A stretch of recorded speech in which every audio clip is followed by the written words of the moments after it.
반갑습니다. 오랜만에 이 줌회를 통해서 우리가 또 동부가 이 학회에서 이 발표 대회를 하게 돼서 굉장히 기쁩니다. 그리고 안보와 관련된 또 이 세션을 또 하나 하게 돼서 매우 감사하게 생각하고 특히 지금 올 발표자 하시는 조성구 교수님과 박상중 교수님 이외에도 다른 분들이 많이 좀 들어오셔가지고 이 또 같이 토론과 발표를 하게 되어서 매우 기쁘게 생각합니다. 저는 조홍재라고 합니다. 국방대학교에 있다가 최근에 퇴직을 했고 지금은 인간과 우주연구소장을 하고 있습니다. 그리고 또한 무인기 안전협회 수석 부회장으로 있습니다. 트럼프 행정부의 핵정책과 관련된 발표를 해 주시면 좋겠습니다. 그래서 한 10분 정도 예, 예, 발표를 예. 하고 다음에 박상준 교수님께서 이제 사이버 안보와 관련된 10분간 발표를 하고 그다음에 제가 조금 이야기를 하고 전체 참여자들이 토론을 하도록 하겠습니다. 먼저 조성구 교수님께서 발표를 해주시면 감사하겠습니다. 예. 안녕하십니까. 그 경운대학교의 항공보안경호학부에서 근무하고 있는 조성구라고 합니다. 저의, 본 주제는 미국의 트럼프 대통령이 한국의 핵무장을 수용할 것인가에 대한 주제입니다.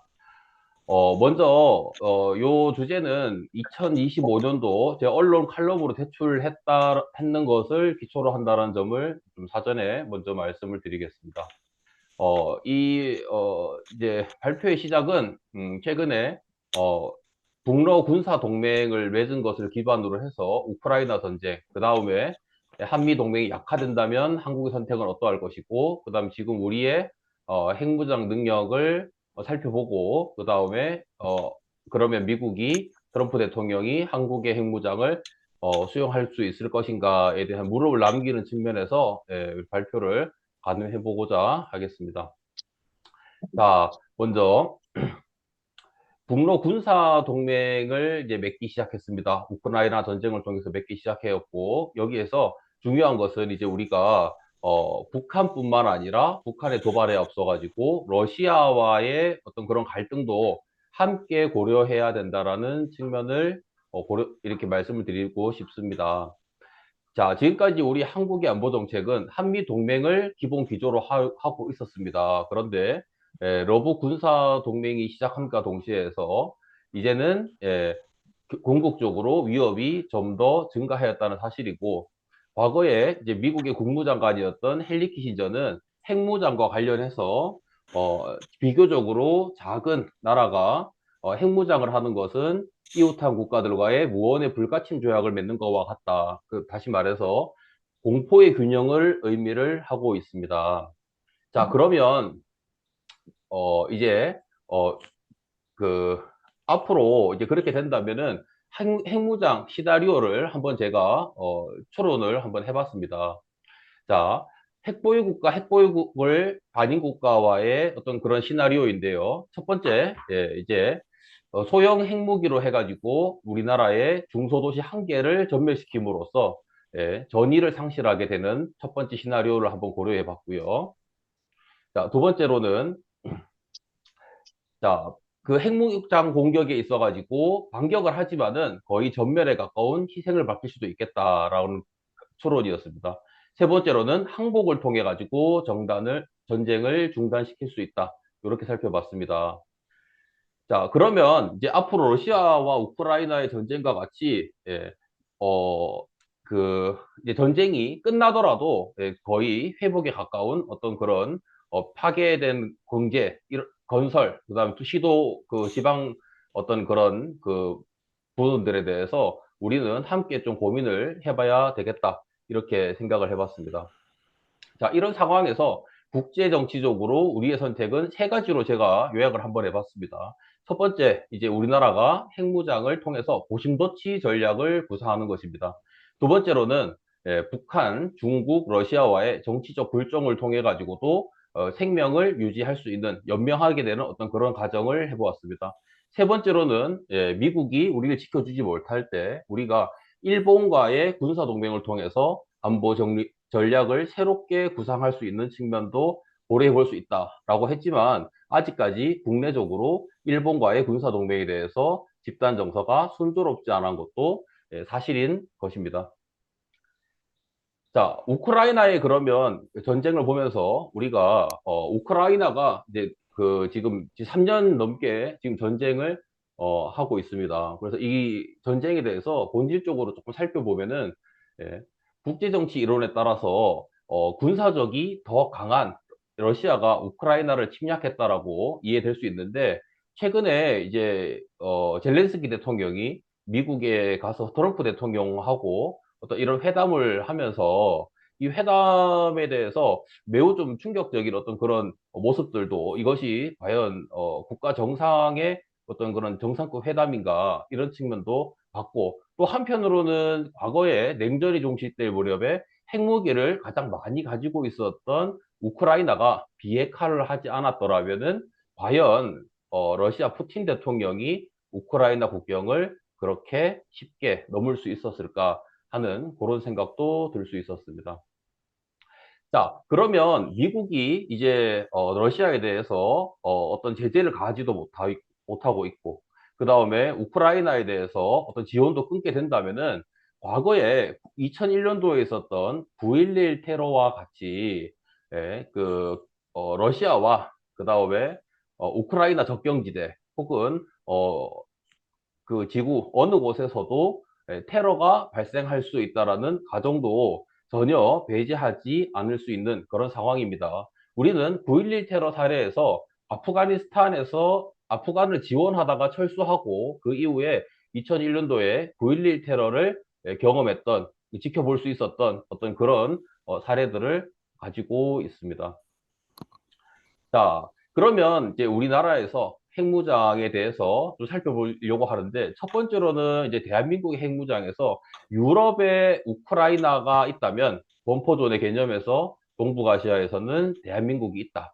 이렇게 보고 있고요. 자, 최근에 미국의 싱크탱크에서는 전 세계 60개국의 안보 전문가를 대상으로 설문조사를 했는데, 그 중에 40.2%가 한국이 앞으로 잠재적으로 핵보유국이 될 것이다. 이렇게 이야기를 하기도 했습니다. 자, 그래서 이제 본 컨퍼런스에서는 트럼프 대통령이 그러면 앞으로 미중 갈등 이후에 앞으로 동북아시아에서 입지, 그 다음에 주한미군의 주둔, 이런 어떤 포괄적인 측면들을 고려해서 대한민국의 핵 개발을 어, 암묵적으로 동의할 수 있을 것인가. 과거에 트럼프 대통령은 한국 스스로 핵무장을 해야 된다라고 발언하기도 해왔다라는 것입니다. 그래서 이 부분에 대해서 오늘 많은 전문가분들께서 그 토론을 함께 해나가면서 함께 좀 학술적인 어떤 그런 방향을 한번 가설을 한번 세워봤으면 하는 바람입니다. 예, 제 발표는 여기까지 하도록 하겠습니다. 지금 트럼프 행정부 2기 행정부가 들어서면서 한미 동맹 또는 그 안보 동맹에 관해서 많은 지금 논란이 일어나고 있고 특히 북한의 핵 개발에 대해서 트럼프 행정부에서 어떻게 접근할 것인가 하는 것을 많은 전문가들이 전망을 하고 있는데요. 그래서 그런 시점에서 발표를 해준 것은 매우 의미가 있다고 봅니다. 그래서 이 박상중 교수님이 발표를 하고 난 다음에 전체적인 종합 토론을 하도록 하겠습니다. 먼저 박상중 교수님을 소개를 하면 현재 그 직무교육원 교수님으로 있고 육군사관학교를 나와서 석사를 하시고 국방대에서도 사이버와 관련된 그러한 석사학위를 받았고 그리고 서울에 또 그 대학교에서 박사학위를 받았기 때문에 사이버 안보의 또 전문가라고도 볼 수 있습니다. 그래서 박상중 교수님의 사이버 안보와 관련된 발표를 10분간에 걸쳐서 듣도록 하겠습니다. 박상중 교수님 발표해 주십시오. 예, 조홍재 회장님께 환대해 주셔서 감사드리고 또 세 분도 교수님들 같이 참석해서 북한의 그 사이버 위협 관련돼서 이렇게 발표할 수 있는 기회를 갖게 돼서 영광입니다. 오늘 설명드릴 것은 이제 최근에 북한의 사이버전 이제 위협이 계속 증가되고 있는데 과연 이런 분야에 대해서 군사적 측면에서 어떻게 평가하고 우리가 대응을 해야 되는지에 대해서 또 잠깐 설명드리려고 합니다. 다음 페이지.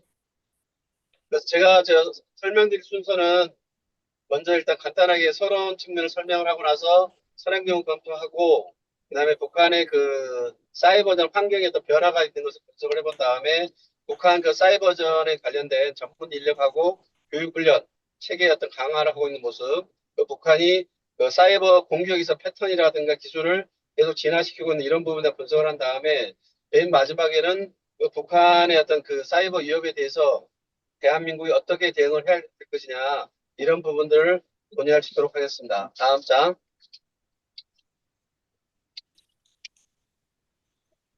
여러분도 잘 알고 있다시피 현재 4차 산업혁명이 계속 발전되면서 그 지금 현재 그 진행되는 것은 인간하고 어떤 기술이 어떤 융합된 형태로 현재 그 사회가 지금 발전되고 있는데 이에 따라서 사이버 위협 분야조차도 지금 아주 큰 이슈로 등장을 하고 있죠. 특히 4차 산업혁명의 가장 핵심이 되고 있는 AI가 접근이 되면서 또 현재 인간의 어떤 생명 중시 사상이 이제 증가가 되면서 사이버에 대한 그 현재 그 사이버 위협에 대한 중요성이 아주 높아지고 있는 상태입니다.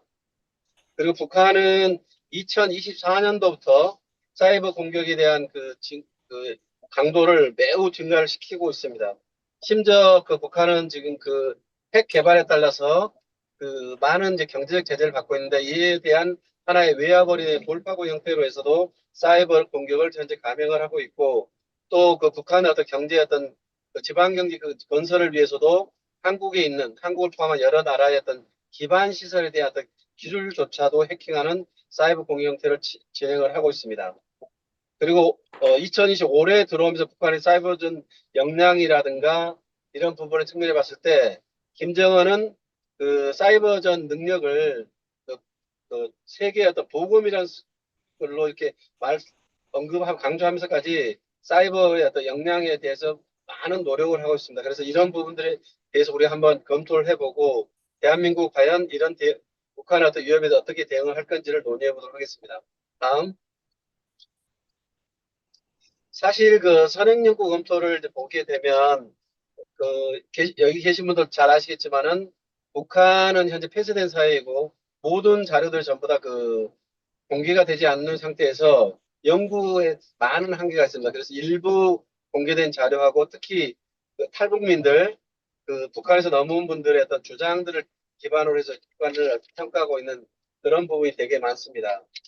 그래서 이제 두 번째 항목에 보시게 되면은 이제 김웅왕 박사가 이제 분석했던 부분은 북한이 어떤 그 1990년부터 20년까지 계속해서 이제 어떤 그 조직, 사이버 어떤 조직의 어떤 편성이라든가 어떤 정보전 차원에서 어떤 사이버를 운영했던 부분들 언급을 하고 있고 김웅왕 박사 같은 경우는 실제 우리 그 사이버전 관련된 조직에서 근무를 했고 이분이 이제 한국에 이제 그 북한 지식연대를 현재 운영하고 있는데 그런 맥락에서 이제 북한의 위협에 대해서 언급했었고요. 그다음 황지한 씨 같은 경우도 그 북한의 어떤 그 사이버전의 어떤 능력 그 분야를 평가를 했지만은 그 부분에 있어서 구체적으로 이제 분석하는데 좀 한계가 있었던 부분이 있습니다.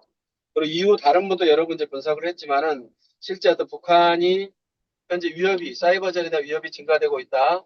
그리고 그 영역들이 지금 지상 지금 사이버 공간이라든가 우주 공간에까지도 현재 확장이 되고 있다. 이런 부분에 대한 언급이 됐었고, 구체적으로 사이버전 관련된 어떤 전문 인력이라든가 교육 체계, 그리고 이걸 어떻게 활용하냐에 대한 디테일한 부분이 없었는데, 이번 그 연구에서는 그런 부분들 조금 논의를 하려고 합니다. 다음 페이지. 북한의 사이버전 환경 이제 변화에서 가장 크게 이제 고려할 수 있는 것은 최근 들어서 북한이 러시아에 파병을 했지 않습니까? 이 파병의 대가로 해서 러시아는 북한은 러시아와 북러 전략적 협약을 체결했죠. 파트너십 협약을 체결하게 됐는데 이를 통해서 북한은 핵 및 미사일 무기 그다음 위성 무기뿐만이 아니라 사이버전 관련된 많은 이제 능력들과 기술을 전수를 받으려고 이제 노력을 하고 있습니다. 그래서 트럼프 다시 러시아 지금 푸틴 대통령하고 했던 그 서로 협력을 통해서 이제 사이버 역량들에 대한 것들을 가져와서 경우에 따라서 공동으로도 대응할 수 있는 이런 것조차도 지금 구조를 하고 있는 상태입니다. 다음 페이지. 네, 다음 쪽이요. 네, 좋습니다. 그래서 북한은 그 북한 공산당 그리고 총정찰국을 통해서 사이버 역량을 강화시키고 있는데 특히 그 최근 들어서는 이제 북한의 어떤 경제적 어려움이 있고 지역 경제를 살리기 위해서 그 29x10이라는 정책 지침을 김정은이 제시를 했는데 여기에 필요한 사이버 전을 통해서 한국에 있는 기반 시설 능력들 예를 들면은 여러 가지 어떤 그 건설 요소라든가 어떤 공장 관련된 이런 전문적인 분야까지도 기술을 탈취하기 위한 노력들을 진행을 하고 있습니다. 그래서 이에 대해서 현재 그 우리나라 측면에서는 그 국정원하고 국방정보본부, 그다음에 경찰청 그리고 그 사이버전 사령부 등이 연계가 돼서 북한의 이와 같은 해킹 분야에서 우려를 표명하면서 공동 대응하고자 하는 그 노력들을 하고 있습니다. 실제 북한에서 하고 있는 것을 보게 되면 해킹을 보면은 건설 분야, 그다음 기술 분야, 그리고 그 도심 건설 같은 이런 분야들까지도 하나하나 현재 그 해킹을 통해서 첨단 기술을 탈취해 나가는 그런 노력을 하고 있습니다. 상번 항목으로 그 김정은은 계속해서 그 군사적 혁신을 추구를 하고 있습니다. 그래서 그 특히 가장 강조하고 있는 게 군사 분야에서의 AI 기술의 어떤 전복을 지금 노력을 합니다. 이를 통해서 현재 경제적으로 어려운 상황을 돌파하기 위해서 노력을 하고 있고 이렇게 하기 위해서 AI 기술들을 사이버전에 직접 적용을 하고 또한 그 사이버 어떤 기술이라든가 전법 분야에서도 그 생성의 AI를 활용하는 방법들을 고려를 하고 있는 상태입니다. 그래서 앞으로 시간이 지나면 지날수록 북한의 사이버전에 있어서 미래에 그 AI가 많이 활용될 것으로 전망되고 있습니다. 다음 페이지. 그래서 북한의 그 사이버전 그 패턴이라든가 기술을 좀 살펴보게 되면은 북한은 그 도표에서 보시는 것처럼 지금 인원들을 엄청나게 지금 이제 늘리고 있습니다. 사이버전 할 수 있는 인원들을. 그래서 보시게 되면은 도표에서 보면 아래쪽에 도표 2016년부터 2022년까지는 약 6.8만 명의 사이버 전사들을 운영을 했는데 작년에 무려 1,600명을 일거에 늘려서 사이버 역량을 확장하는 데 노력을 하고 있습니다.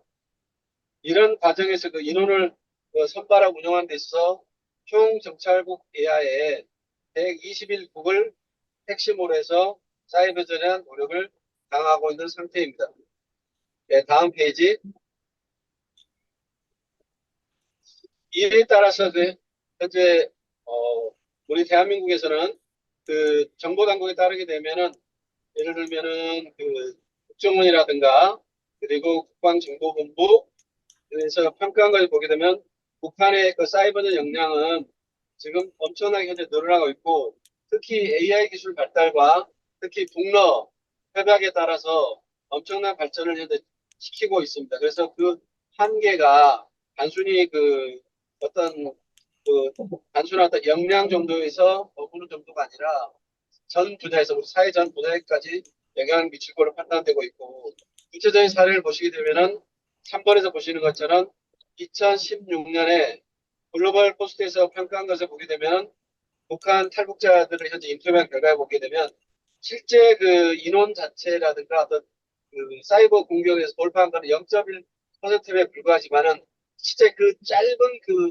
영역을 통해서도 어마어마한 현재 사이버 그 전을 통해서 그 해킹을 했다는 것입니다. 그래서 이들은 그 인원 선발할 때도 보게 되면 그 특히 수학 능력하고 컴퓨터 능력이 뛰어난 사람들을 집중적으로 그리고 체계적으로 훈련을 시켜서 사이버전에 운영하고 있는 실정입니다. 다음 쪽.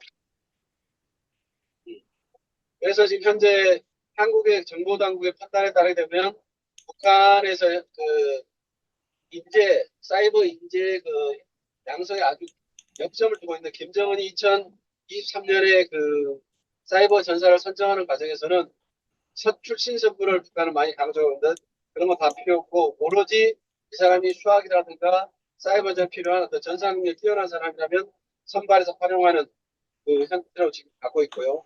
특히 그 121국의 현재 그 교육 과정을 과거에는 기본 과정과 특별 과정이 있었는데 추가적으로 더 뛰어난 사람들을 위한 그 고급 과정을 편성을 해서 이와 같은 세 가지 교육 과정을 통해서 현재 사이버 역량과 그 인재를 육성하는데 총력을 기울이고 있는 상태가 되겠습니다. 다음 쪽. 자, 이와 같은 북한의 위협에 대해서 한국이 대응하는 이제 방법들을 고려할 필요가 있는데 북한은 아까 말씀드렸던 것처럼 군사적 영역뿐만이 아니라 사회 기반 시설까지에 대해서 사이버전을 감행하기 위해서 총력을 기울이고 있는 상태입니다. 이를 통해서 군사적으로 우리 한국에 대한 어떤 영향력 행사뿐만이 아니라 북한에 대한 어떤 지방 정부의 어떤 제거를 위해서 노력을 하고 있는 상태이고 이런 부분에서 사이버 공격의 대상은 그 단순히 어떤 사이버 공간뿐만 아니라 후속 영역으로까지도 확대될 것으로 전망이 되고 있습니다. 이에 따라서 우리가 이제 고려할 수 있는 것은 크게 이제 세 가지 부분을 고려할 수 있는데 북한이 현재 그 풀 스펙트럼으로 그 사이버전 현재 감행에 따라서 우리도 이해가 어떤 대응을 하기 위해서 현재 예비역 중에서도 사이버 인터넷 뛰어난 사람들이 있잖아요. 네, 그러다 보니까 사이버 예비군 부대를 만들어서 전문적으로 대응할 필요가 있겠다는 게 첫 번째 방안이고, 그다음 세 번째 방안 중에 두 번째 방안은 지금 그 북한이 현재 사이버전 역량을 확장해서 지금 엄청 운영을 하고 있다 보니까 이에 대응해서 우리도 북한의 어떤 사이버 역량이나 전투에 대해서 상황을 유지하고 통제하고 관리할 수 있는 그런 체계를 만들 필요가 있겠다. 이런 것이 이제 두 번째 방법이고요. 세 번째는 현재 그 이와 같은 북한은 사이버전 위협에서 대응하기 위해서 군뿐만이 아니라 범정부 차원에서 이에 대한 대응을 할 필요가 있겠다. 그래서 국정원, 그러니까 국가정보부, 그리고 경찰청, 검찰청, 그리고 그 민간 기구가 자체가 참여하는 형태로 해서 현재 북한의 사이버전에 대해서 전 국가적 차원에서 대응할 것이 필요하다는 것을 논의할 수 있겠습니다. 자, 마지막으로 결론으로 다음 쪽이요. 북한은 지금 현재 계속해서 사이버전 위협을 증가시키고 역량을 높이기 위해서 노력을 하고 있습니다. 특히 북한이 그 러시아에 현재 파병을 하면서 얻었던 수많은 이익 중에서 사이버 역량을 강화하고 있고 경우에 따라서는 북한과 러시아가 서로 간에 공동으로 또 사이버전을 감행할 수도 있게 되겠습니다. 이에 대해서 대응하기 위해서는 앞에서 언급했던 것처럼 첫 번째는 사이버 예비군 부대를 전담 부대를 신설하는 방법하고 두 번째는 사이버 현상을 판단할 수 있는 종합상황 체계를 구축하고 세 번째는 국가가 총력전 차원에서 그 북한에 대해서 대응을 함과 동시에 특히 이제 그 사이버 전쟁에서 가장 그 세계 이제 최고의 역량을 가지고 있는 미국과의 한미 동맹을 더욱더 강화시킬 필요가 있습니다. 이에 따라서 한국에서는 2023년과 2024년에 한미 간의 협약을 통해서 그 사이버전에서 협력할 수 있는 프레임을 만들어서 발전을 시키고 있습니다. 결론적으로 우리나라가 북한의 어떤 사이버 위협으로부터 우리가 그 국가를 그 안보적인 측면에서 경제적인 측면에서 우리가 유지하고 발전시키기 위해서는 사이버전에 대한 역량과 그 위협에 대한 대응 능력을 키울 필요가 있겠습니다. 네, 이상 마치겠습니다.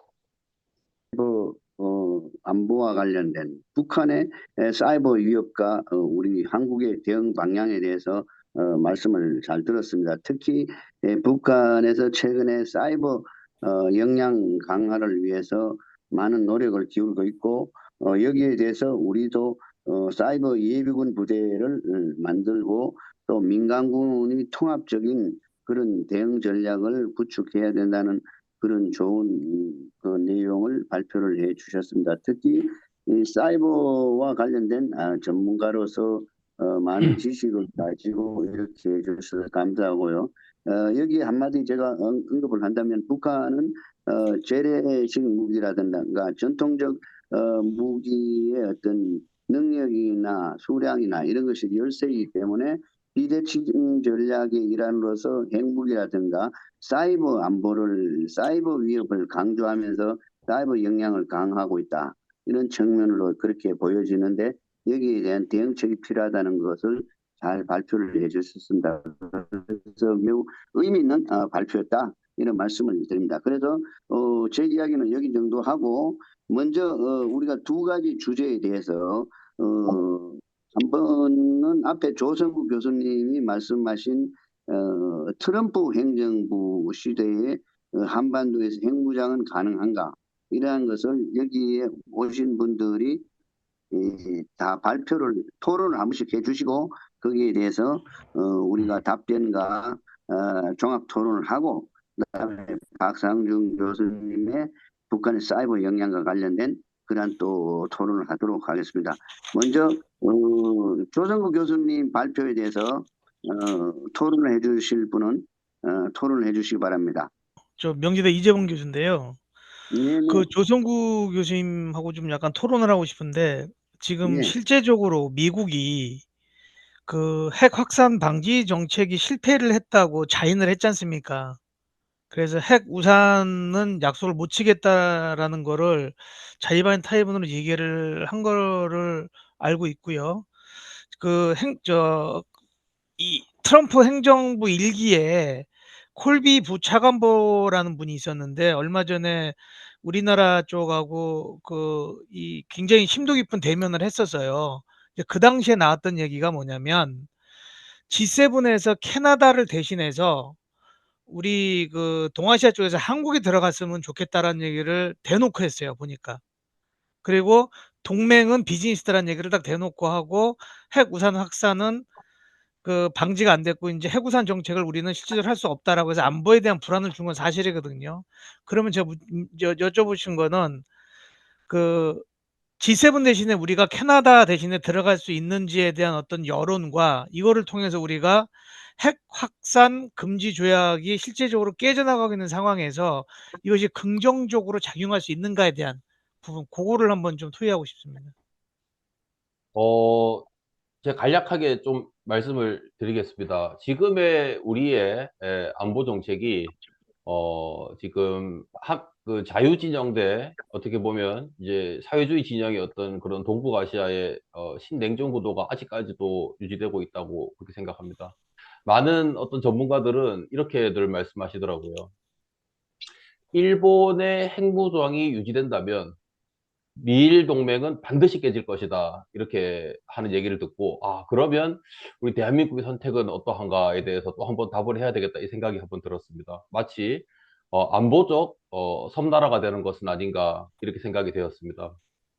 그리고 최근에 이제 젤렌스키 대통령이 트럼프 대통령과, 정상회담을 하는데 복장을 지적하고 미국 국민에게 감사해라고 하는 등 그 일국의 어떤 대통령으로서의 어떤 그런 의전에 많이 벗어난 것들을 봤습니다. 그러면서 안보는 최소한의 국격과 자존심을 지켜주는 어떤 노력들 그런 것들이 뜻이 하나가 되어야 된다 하는 그런 생각이 들면서 과거에 프랑스 샤를 드골 대통령이 핵 개발을 하려고 하니 미국에서 우리가 지켜줄 것인데 핵 개발 뭐하러 해? 라고 하니까 LA를 포기하면서 파리를 지켜줄 수 있을 것인가 라는 답을 하면서 핵 개발을 해왔던 어떤 그런 사례들이 생각이 됐습니다.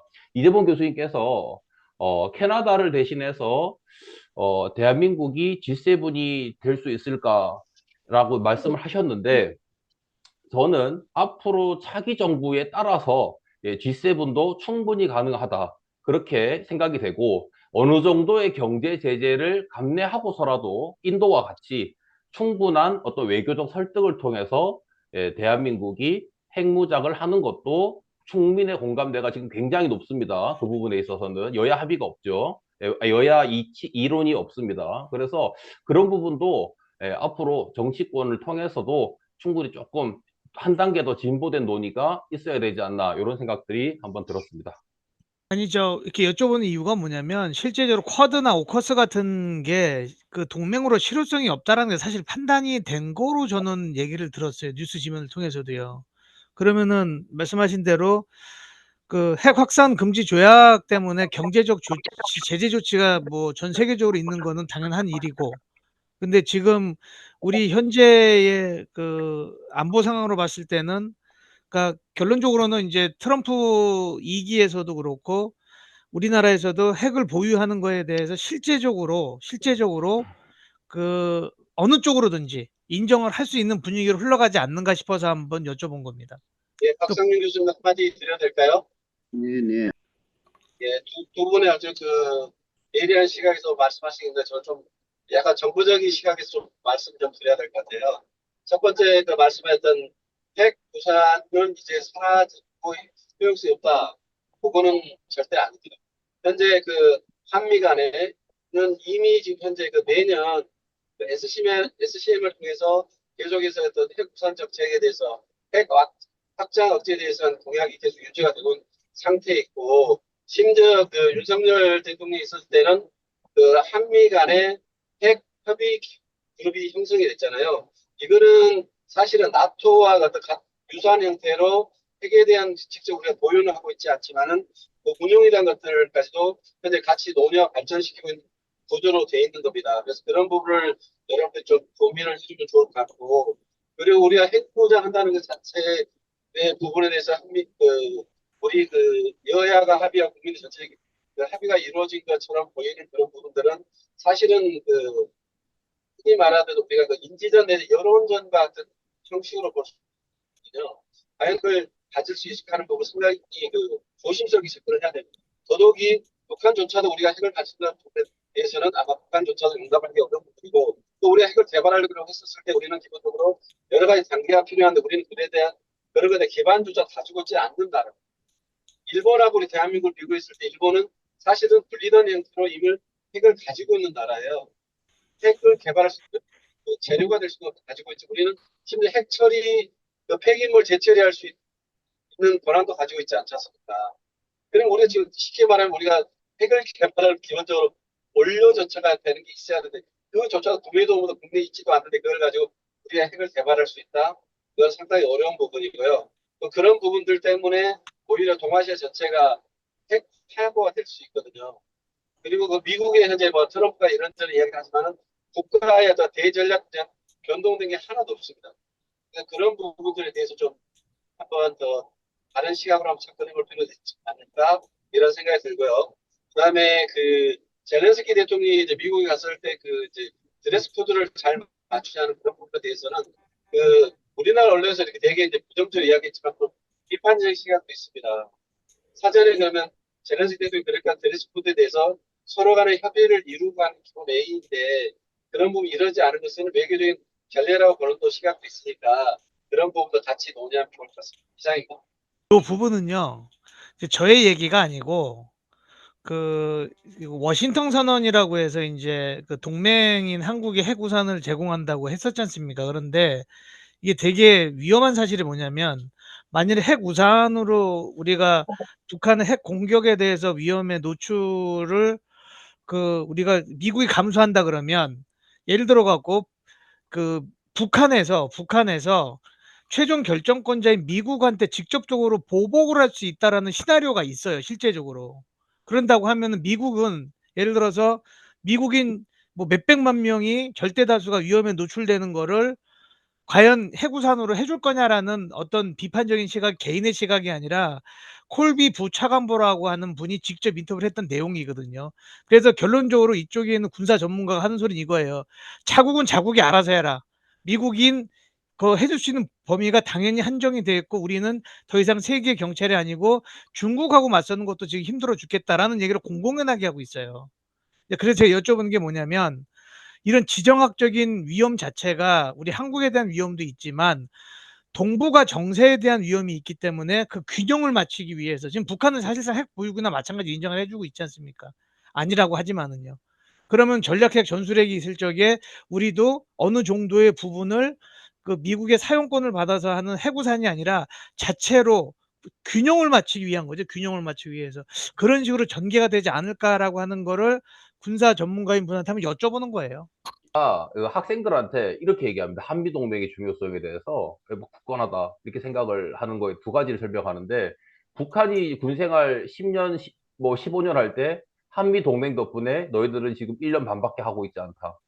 예, 그러니까 이제 젊은 사람들이 경제 활동을 하기 때문에 우리나라뿐만 아니라 외국에서 볼 때 주한미군이 주둔하고 있기 때문에 외국의 투자도 그만큼 더 발전한 것이고 그만큼 경제 발전을 한 것이다. 예, 그거에 대해서 매우 중요하게 생각을 하고 있습니다. 하지만 우리 한번 고민해 볼 필요가 있습니다. 미국이 2차 세계대전 이후에 뭐 중동에서 마찬가지입니다. 핵보유 국가 단 한 번이라도 전쟁해 본 적이 있느냐? 그런 적이 없거든요.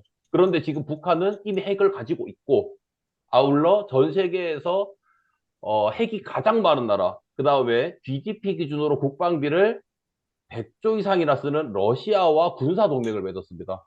네, 이런 부분들에 대해서는 조금 바뀐 어떤 그런 안보 환경적 측면에서 예, 그냥 뭐 다른 거 다 필요 없이 정말 우크라이나를 바라보면서 이 한미 동맹은 굳건하지만 또 많은 어떤 전문가 이렇게 말씀하십니다. 역사적으로 모든 동맹은 다 깨졌습니다.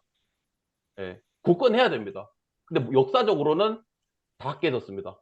결코 한미 동맹도 신앙이 되어서는 안 된다. 국익만이 존재할 뿐이다. 예, 이제 그렇게 말씀하시는 분들 많이 계십니다. 그래서 이런 부분들에 대해서 우리 학계에서 장단점에 대한 어떤 그런 분석들, 이거 장점이고 이건 단점이고 그런 거에 대해서 좀 체계화 시켜준다면 우리 국민들 차기 정부에서도 논의하는 데 있어서 조금 더 생각의 틀을 스펙트럼 넓혀줄 수 있는 측면 아닌가 이런 생각도 한번 해보았습니다. 당연히 한미동맹이 뭐 100% 대한민국의 안보 보장인 게 아니죠. 아니 우리 거꾸로 한번 생각해. 우리가 미국이 우리를 필요할 때 우리가 조건 없이 미국한테 해줄 수 있나요? 우리나라에서 아주 그 계산이 빠르기 때문에 절대 해주지 않습니다. 우리는 미국한테 도움을 많이 받았음에도 불구하고 우리나라는 그렇게 할 민족이 안 돼요. 그럼에도 불구하고 현재 미국이 우리하고 한미동맹을 공부해야 할 가장 큰 거는 대한민국이 가지고 있는 전략적 가치거든요. 군사적뿐만이 아니라 경제적 측면에서 심지어 최근에 기술동맹까지 맺었지 않습니까? 이런 국가적 이익이 있기 때문에 한미동맹이라는 부분이 고려가 되는 것이고 우리가 현재 그 핵 확장 억제가 가능한 것이지 만약 한국의 가치가 전혀 없다. 그럼 굳이 미국이 우리나라에 대해서 확장 억제를 해주는 건 아니죠. 동맹은 맞아요. 절대 그거는 영원한 선우도 없다고 그러잖아요. 100% 맞습니다. 다만 한국의 전략적 가치를 그만 가지고 있는 한 미국이 저희한테 그렇게 버리는 그런 경우 발생될 일 없고 관계하는 그런 경우 없을 경우 본 거예요. 또 하나 여러분들 이제 잘 생각할 게 뭐냐면 현재 여러분 랩스 론치 아퍼레이션이라는 용어를 아마 들어보셨을 거예요. 이게 뭐냐면은 북한이 현재 어떤 우주하다 엄청난 위협이 가는 어떤 도발을 감행했을 때 그게 기능 장애를 발생한 경우가 발생이 됐었거든요. 이제 그 관련된 부분이 랩스 론치 아퍼레이션이라는 부분인데 그런 부분에 봤을 때 미국은 어느 정도에 대한 어떤 준비가 어느 정도 이미 완성이 된 걸로 제가 알고 있고 다만 그거를 공개적으로 현재 노출할 수 없는 부분이라는 것도 저희가 이제 아는 범위 내에서 말씀드립니다. 이상입니다. 지금 특히 우리 한국의 핵무장론에 대해서 찬반이 많은 그 여론이 지금 하고 있고요. 우리 국민들의 그 설문조사를 하면 한 74%가 찬성한다고 이렇게 나오고 있는 그런 상황입니다. 그런데 트럼프 행정부에서는 북한과 이제 바로 그 협상을 하면서 스몰 딜을 할 가능성이 좀 있어요. 그래서 핵무장, 핵보유국가로 인정을 하면서, 미국에 영향을 크게 미치는 장사정포라든가 이런 것을 좀, 줄이고 이렇게 간단하게 하는 스몰딜, 이렇게 가면서, 또한 그 트럼프 행정부가 그 한미 동맹에 대해서 방위비 분담에 대해서 이렇게 막 밀어붙이고 있는 이런 상태를 지금 맞이하고 있는데요. 그래서 이제 아까 핵무장론에 대해서 안보적 측면에서 여러 가지 이야기를 많이 했는데, 일단 여러 가지 이야기가 있을 수가 있어요. 논란이 있을 수가 있는데, 먼저 많은 이야기를 하고 있는 그 NPT 체제와 관련돼서 지금 한국은 NPT에 가입을 하고 있습니다. 그래서 가입을 하고 있는데 이것을 놓고 우리 안보의 위협이 아주 위중하니까 우리가 핵무장을 해야 되겠다.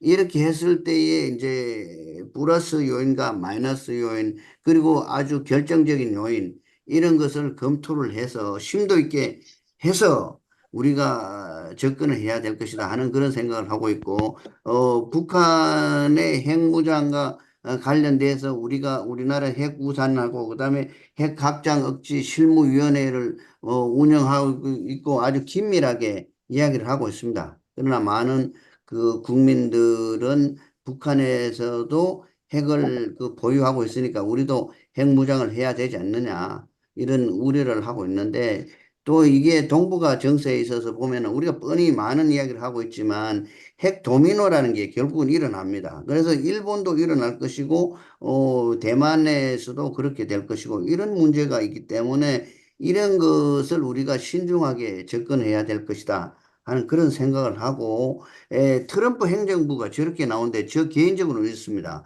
미국이 경찰 국가를 하고 국제 질서를 잡으면서 또 하나는 자유민주주의 체제 국가라는 그러한 것을 가지고 세계의 어떤 경찰 국가를 자처를 해왔는데, 지금 트럼프와 같은 일방주의적이고 미국 국익 우선주의로 이렇게 나간다면 미국이 국제사회에서 신뢰를 잃을 수도 있다. 그리고 많은 동맹 국가들의 신뢰를 잃기 때문에 미국이 그 자국의 어떤 역량을 크게 발휘할 수도 없는 그런 상태가 되기 때문에 우리가 어떤 지역의 협력체라든가 이런 동맹 관계를 결국은 다른 나라하고도 또 잘 맺어야 될 것이다 하는 그런 생각이 들어요.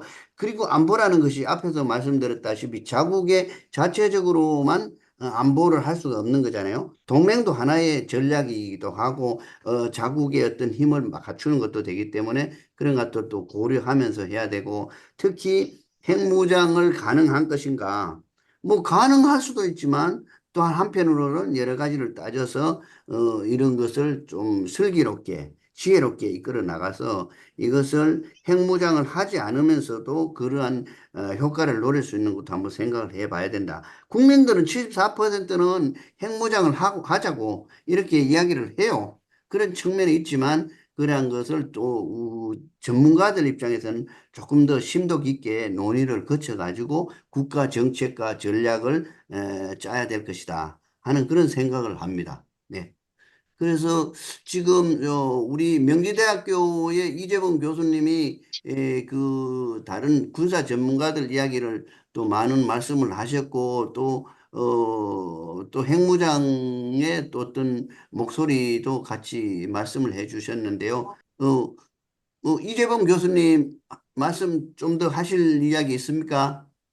아니 이제 요거하고 연결해서요. 네.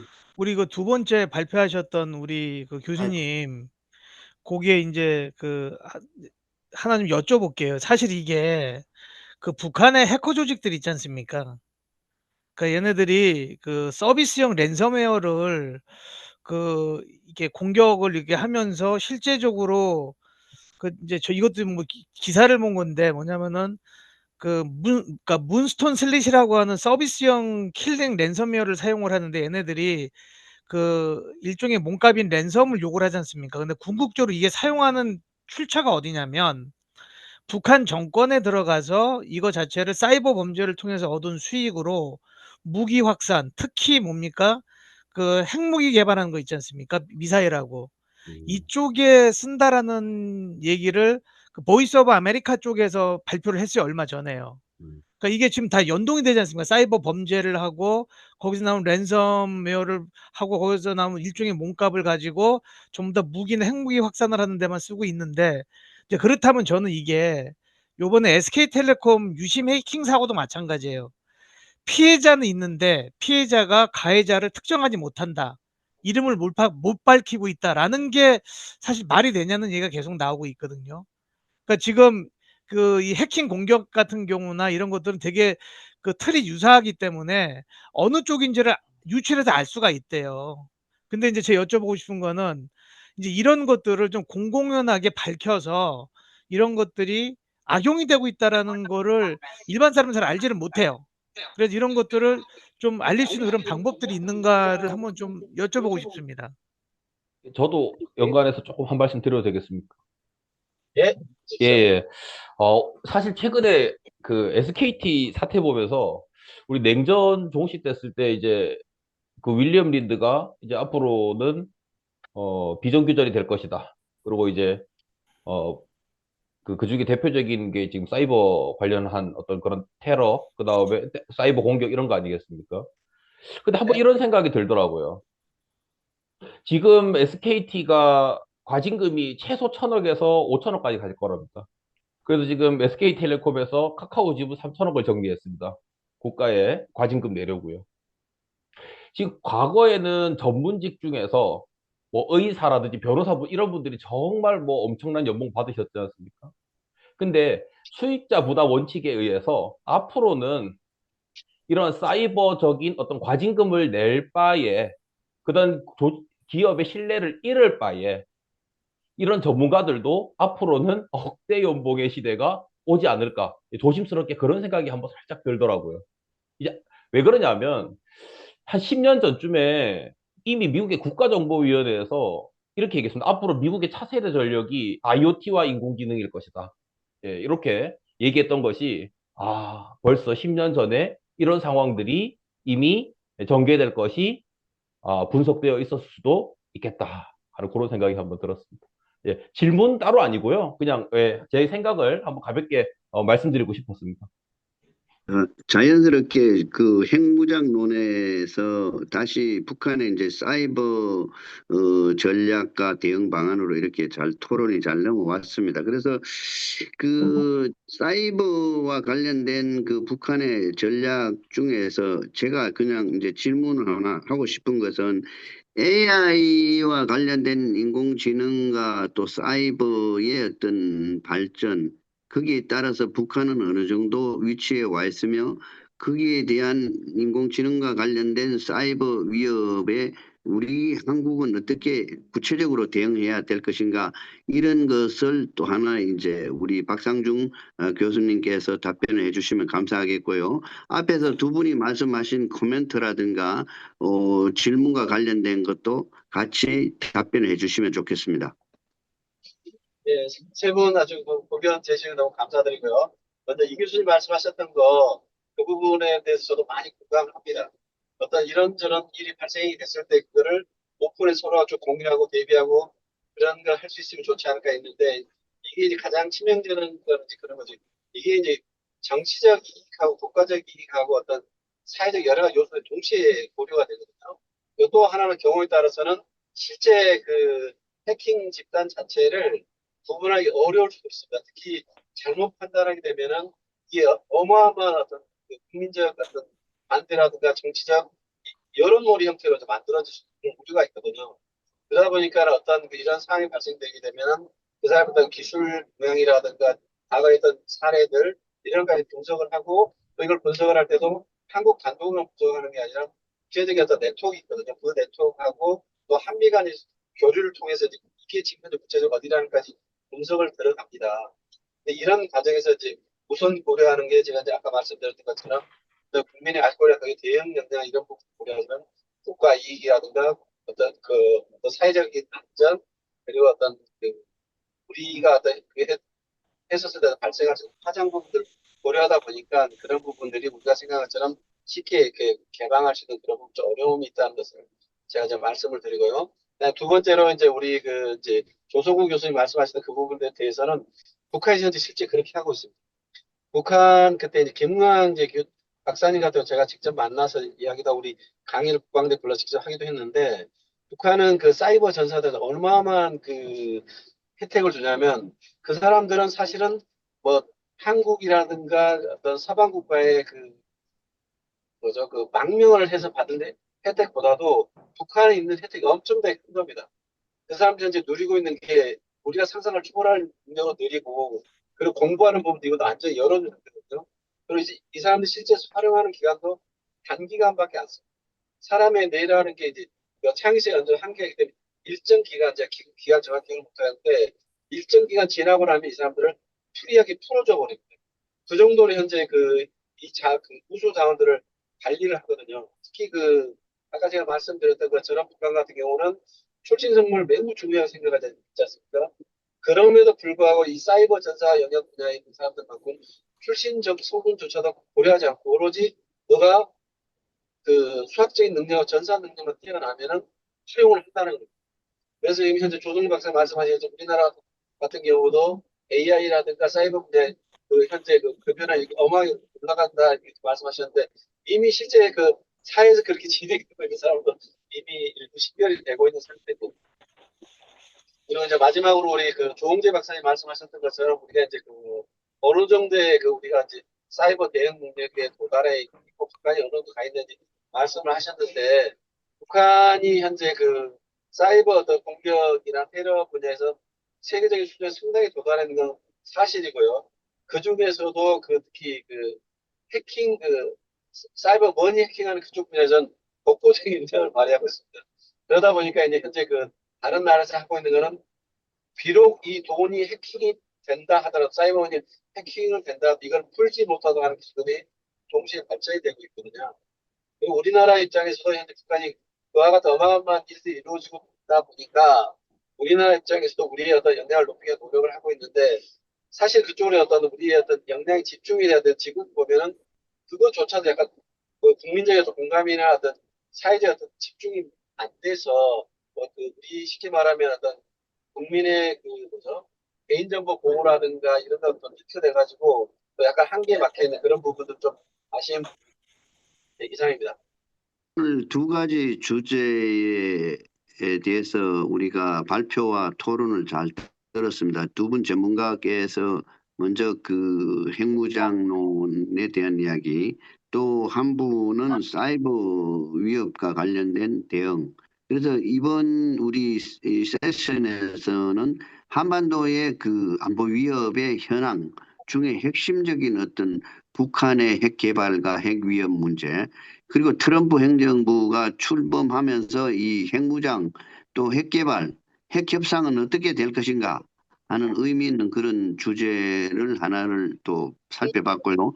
두 번째 이제 사이버와 관련된 AI와 관련된 뭐 북한의 그 어떤 비대칭 전략의 일환으로서 이 사이버 전략을 하면서 소위 말해서 가성비가 좋잖아요. 그래서 이 사이버 위협을 하면서 누가 어떻게 어디서 이 공격을 했는지도 잘 모르지만 우리 사회적 어떤 기반이 네트워크 체제로 돼 있고 사회가 이 인터넷과 이런 AI 시대가 되면서 이런 사이버 위협이 매우 위중하게 그리고 안보를 위협하는 핵심적인 요소가 되어가고 있다 하는 측면에서 매우 의미 있는 그런 토론과 발표의 시간이었다고 봅니다. 그래서 이러한 것을 앞으로도 우리가 지속적으로 세미나를 해 나가고 또 연구 논문도 발표를 하고 토론도 했으면 좋겠고요. 가장 어렵고도 현실적인 문제인 것 같아요. 특히 예, 그 핵 관련된 부분들은 이제 저는 이게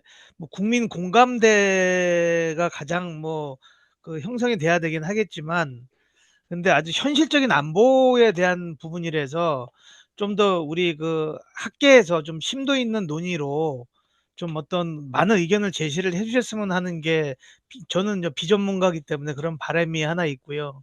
그다음에 이번에 그 SK 사태와 같은 일들이 사실상 앞으로 더 일어나지 말란 법이 없지 않습니까? 그러다 보니까 이 사이버 안보에 대한 부분과 이런 부분들에 대해서도 아까 우리 그 발표자께서 말씀하셨듯이 어떤 여론몰이나 그 어떤 국민의 알 권리가 있지만은 그거에 반한 정치적인 어떤 부분도 고려를 하지 않을 수 없다라고 했는데 이런 부분들도 이제 조금 더 정교화돼서 국민들이 좀 많이 알아야 되는 부분이 있는 것 같아요. 이렇게 심각할 정도로 이 사이버 범죄가 국제적으로 횡행하고 있고 북한의 어떤 이런 랜섬웨어 같은 것들이 있다는 걸 일반인들이 잘 모르지 않습니까?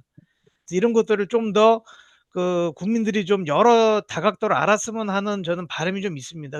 그래야지 더 경각심을 갖고 현실을 질서할 수 있다는 생각이 들거든요. 네, 이상입니다.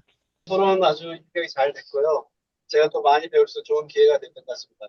그리고 이제 제가 이제 말씀드리고 싶은 거는 그 핵 문제라든가 그리고 이제 사이버 위협 같은 이런 부분들에 대해서 우리 국민들이 좀 어느 정도 그 깊이 있게 연구할 수 있도록 그 대국민에 대한 어떤 그 교육이나 홍보 같은 분야도 좀 병행이 된다면 좀 더 깊이 있게 국민들한테 좀 전달할 수 있을까 하는 그런 생각이 좀 들었습니다. 너무 감사합니다. 발표를 해주신 조성구 교수님과 박상준 교수님 감사하고요. 특히 적극적으로 우리 그 토론에 참여해주신 이재범 교수님께도 감사를 드립니다. 오랜만에 이런 또 줌을 통해서라도 한반도의 어떤 현실적인 안보 위협 문제와 우리와 관련된 그러한 문제에 대해서 심도 깊게 논의했다는 점에서 매우 의미 있다고 생각합니다. 그래서 오늘 토론과 발표는 이것으로 모두 마치도록 하겠습니다. 감사합니다.